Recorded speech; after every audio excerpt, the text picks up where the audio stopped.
Alright, so I'm going to briefly kind of show you how I made my newest single here.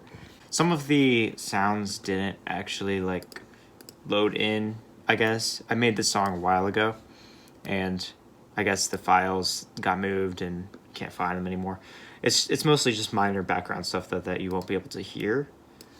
But for the most part, everything is working, and I'll show you kind of the all the main elements that I used for this song. We have this reverse piano that I sampled from the main piano and then played it backwards, so that it kind of like leads into this song.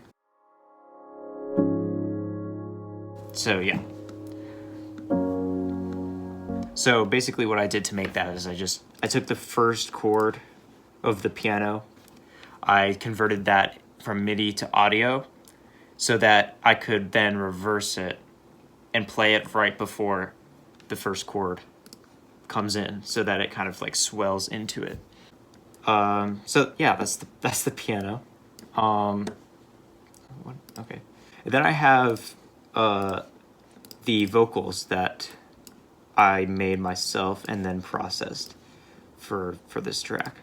Here's the vocal take that I did, completely dry, no effects, nothing. So here's that. No matter where you go, you'll never be alone.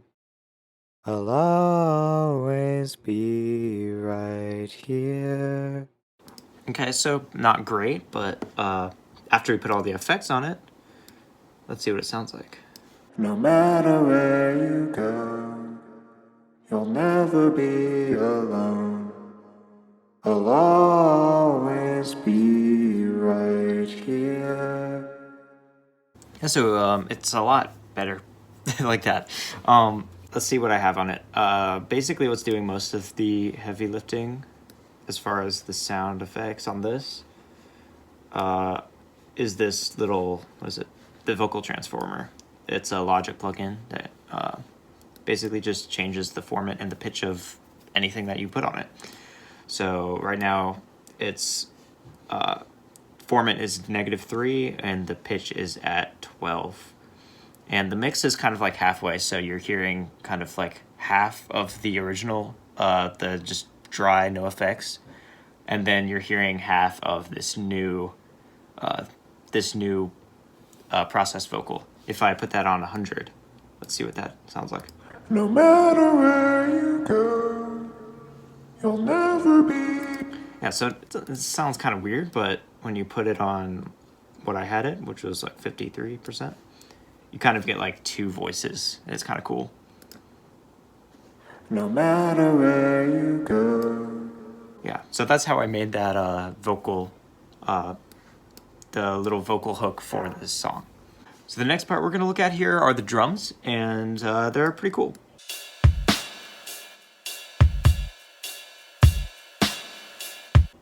Not too complicated, pretty simple stuff. The kick drum, 2 kicks that I layered. Let's hear it. We have the snare drum here. This is cool because, again, it's 2 snares on top of each other, so they're stacked on each other. It gives it a bigger sound. Here's one by itself.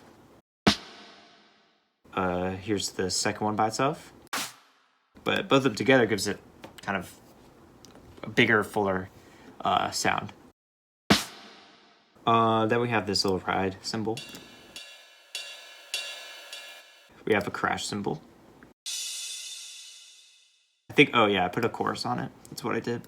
So without the chorus, it sounds like this. Normal crash cymbal. With the chorus, sounds like this. Big difference. Sounds pretty cool in context. Let's listen to everything at the same time. Yeah. So yeah, that's the drum pattern. Let's see if there's anything I missed. Oh yeah, then there's this little thing. I don't know if it'll... Yeah, this is just reverse snare. So it's like the piano thing that I did where it leads into the piano. Same thing, but with the snare. Let's hear it. Yeah, so I like that. It goes like... Yeah, that's a great representation of what that sounds like. I think I missed this. Oh, I love that sound, dude. All the snare stuff at once.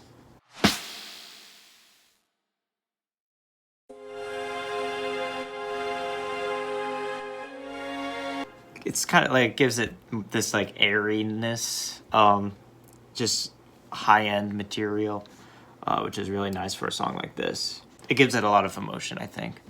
So yeah, those are the violins. Oh, we have this solo.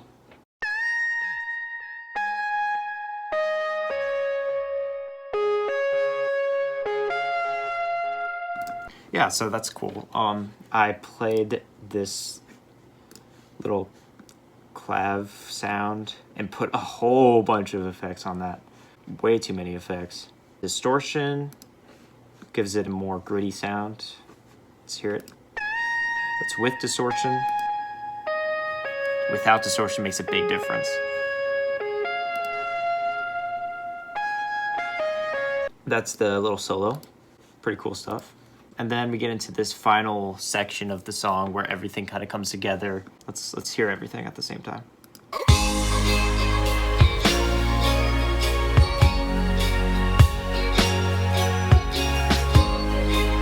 Everything's playing as it was before, but the chords are different. Instead of the chord progression that sounds like this,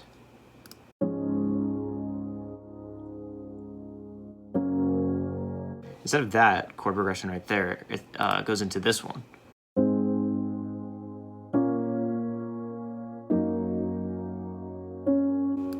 And I think that works really well for this last chorus because it's a bit more emotional, a bit more melancholy.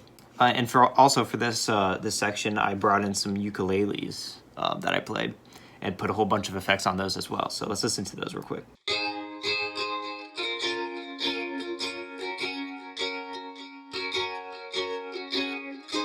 First of all, there are two different recordings that I panned left and right. So you're hearing one recording mostly out of this ear, and then a different recording coming out of this one, which gives it a lot more space and just makes it sound really like a lot fuller than just one recording coming out of like in front of you. So then there's this really cool riser that I did right before the drop comes in. I don't remember how I made it, but I know where I made it from. I just don't remember how I turned it into this. So it comes from these bells right here.